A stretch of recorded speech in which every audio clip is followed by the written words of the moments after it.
C'est bon. C'est parti. Allez. Allez. Je donne les joueurs blessés. Donc on a Paul qui s'est fait mal hier sur la fin de l'entraînement. On attend un peu des nouvelles de lui sur les examens. Voilà, on va voir ce que c'est. Et on a Seb Cibois aussi à la cheville. Après l'entraînement aussi qui c'est une grosse entorse, mais c'est pareil, il faut qu'on ait plus d'éléments pour préciser derrière. L'âne, c'est quel Genou. genou. Ouais. Il est incertain, il est très incertain, il est... Ouais, il est très incertain pour et Cibois aussi les deux. Très incertain. Parce que là on est proche du match maintenant, mais ça peut être évident. D'accord. Sinon le reste va bien. On a récupéré Christophe Ferrel qui reprend doucement. Ronny aussi, pareil, qui a repris cette semaine, toute une semaine de travail. Voilà. Et puis Maurice s'est vidé d'un côté, un peu rempli de l'autre. Steve est arrivé dans quel état? On va le voir nous arriver ici ce matin. Beaucoup de voyages. C'est un petit peu habituel quand ils partent comme ça sur des matchs. Le plus fatigant, c'est les voyages. Donc 2-3 jours pour récupérer du voyage, se remettre sur pied, quoi. Voilà. Et sinon après les Romains aussi, on attend Romain ce matin aussi sur l'entraînement. Bon, les voyages sont beaucoup plus courts, moins chaotiques, bien festifs. Et moi et Harry sont repris l'entraînement depuis 2 jours, il n'y a pas de souci. Du coup, pour Steve et Romain, ils postulent pour dimanche, Ah pardon. oui, bien sûr. Non, sans problème. Pas de problème. Ils sont jeunes et fringants, ils récupèrent vite et ils veulent jouer en plus. Donc un peu de ça. Romain a beaucoup joué, il a joué les titulaires. Romain a été titulaire sur les 2 premiers matchs et est sorti un peu plus de l'heure de jeu et a été Il est rentré, il est rentré. Donc non, c'est bien, il n'a pas débuté le dernier match en Islande, mais il est rentré une demi-heure. Bon, plutôt bien rentré, ça se passe bien. L'essentiel, c'est qu'il ne soit pas blessé sur tous ces cercles. Ça, c'est bien. Comment est-ce qu'on s'adapte justement pour la séance de l'avant-veille de match, quand il y a des joueurs qui rentrent de séance de session internationale où ils ont joué 2-3 matchs, d'autres qui sortent d'une semaine et demie d'entraînement, justement pour un stade, à 2 matchs d'un match très important, comment est-ce qu'on adapte la séance? Ouais, on adapte, en fait c'est ça, on adapte individuellement la séance à l'état du joueur. Bien sûr qu'il y a une discussion entre nous et le joueur. Bon, habituellement, comme je dis, c'est des garçons qui récupèrent assez vite, ils veulent de suite s'entraîner. Mais on peut adapter l'entraînement, c'est-à-dire que si on sent que nous, il y a une petite fatigue, il fait qu'une partie de l'entraînement, ou il peut s'entraîner à part, voilà. Donc là, on le récupérera demain pour la veille de l'entraînement. On va rentrer dans les matchs qui comptent. Vous voyez là, ça a des concurrents qui sont 4 juste en dessous, quoi. Ouais, c'est ça, ouais. On rentre dans les derniers matchs, il faut bien sûr avancer. Voilà, donc des matchs intéressants, des matchs qui vont être certainement assez serrés. Et il va falloir répondre présent en tout cas, sur plusieurs plans, sur le plan athlétique, le plan mental aussi, parce que on sait que c'est la dernière ligne droite. Les clubs comme Lorient, comme Nîmes, comme Recevoir ont besoin de points. Nous aussi, on a besoin de points, peut-être un peu moins dans l'urgence, mais on a besoin de points. Donc en fait, ça devient assez intéressant. Ouais. Justement, mentalement, c'est peut-être le premier match que le groupe aborde dans ces situations où une défaite, évidemment, ne serait pas catastrophique, mais permettra vraiment de faire un rapproché aux équipes de derrière et rendra vraiment le maintien vraiment, pour le coup, plus concret, enfin, la mission du maintien. le groupe va devoir montrer une force de caractère, justement, c'est un nouveau défi. Complètement, complètement. Il y a une force de caractère qu'il va falloir développer. Il faut déjà qu'il y ait une prise de conscience du groupe. On est là pour les éveiller là-dessus. Parce que soit on peut être très vite à l'abri, soit être en difficulté. Donc là, il va falloir bien sûr être présent dans le jeu comme d'habitude. Ça, on ne peut pas y échapper. Mais en termes d'état d'esprit, y arrive quelque part. Voilà, parce qu'on joue beaucoup, on joue gros là-dessus. En tout cas, c'est ce qui est annoncé aux joueurs depuis quelques jours.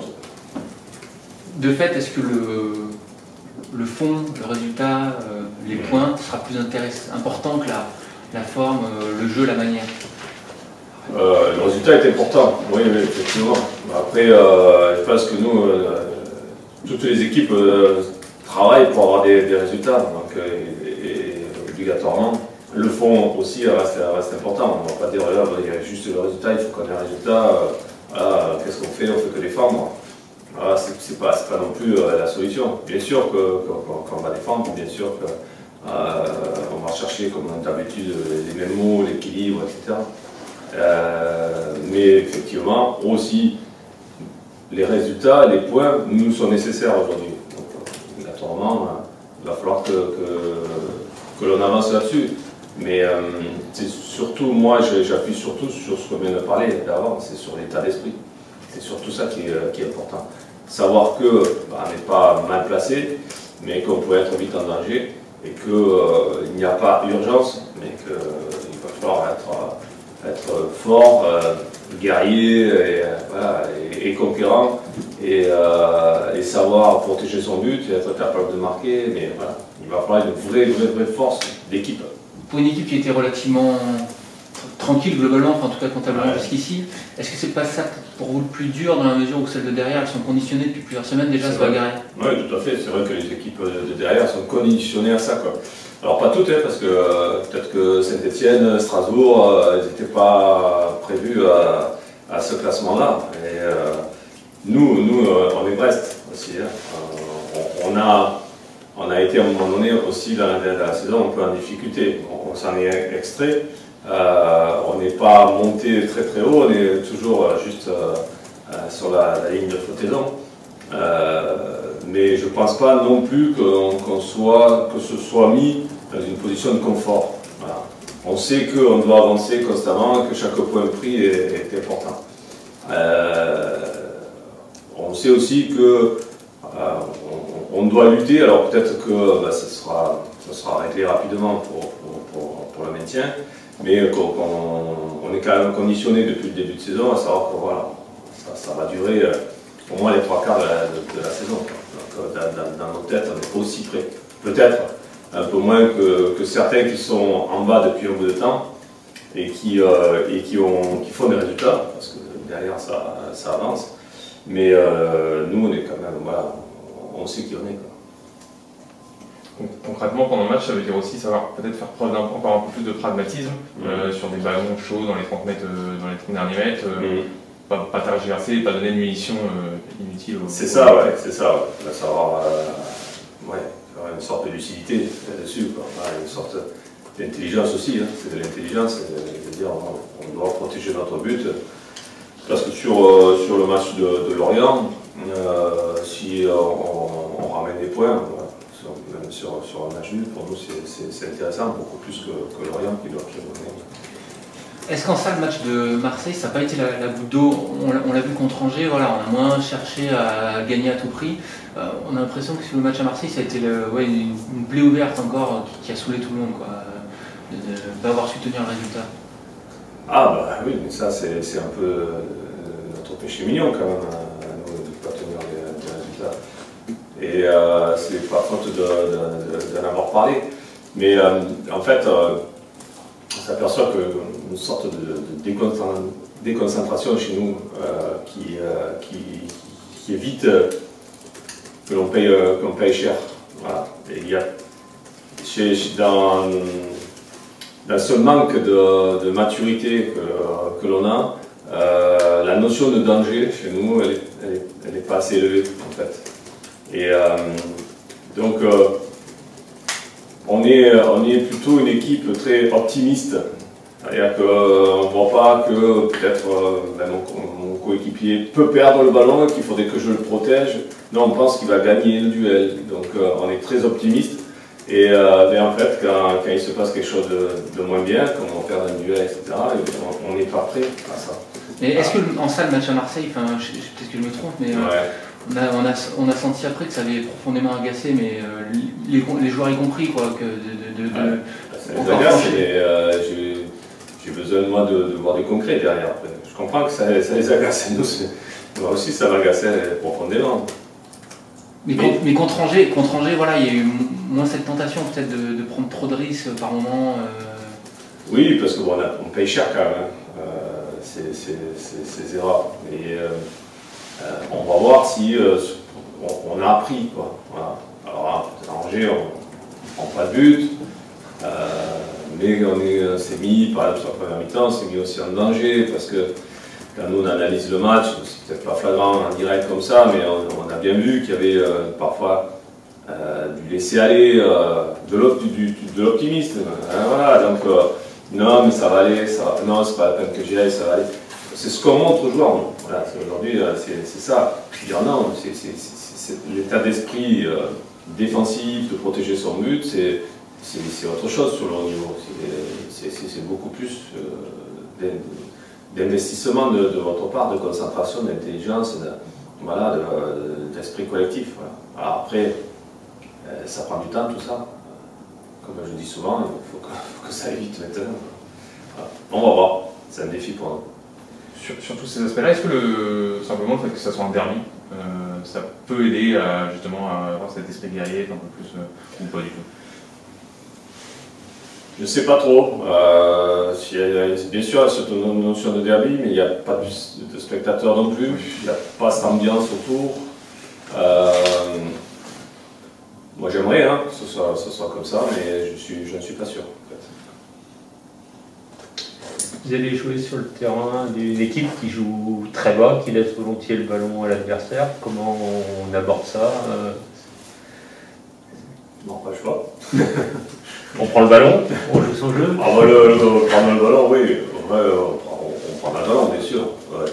On jouera notre jeu, mais en essayant d'appliquer tout ce qu'on a dit avant, quand même. Voilà. D'enlever cette sorte de naïveté que je combats depuis un bout de temps. Ouais, ça, c'est sûr. Non, on va pas, bien sûr, on ne va pas refuser le jeu. Il faut jouer. Si on a la possibilité de marquer, bien sûr qu'on va le faire. Mais aussi, on va pas se gêner. Mais bon, voilà, on sait comment joue Lorient, on les a vus. Il y a eu beaucoup de progression dans leur jeu depuis quelques semaines. C'est plus la même équipe que l'on a rencontrée au match avec, c'est autre chose. Qu'est-ce qui vous inquiète chez eux? Ils ont retrouvé déjà une assise défensive quand même beaucoup plus compacte. Et ils ont quand même des joueurs offensifs qui aujourd'hui sont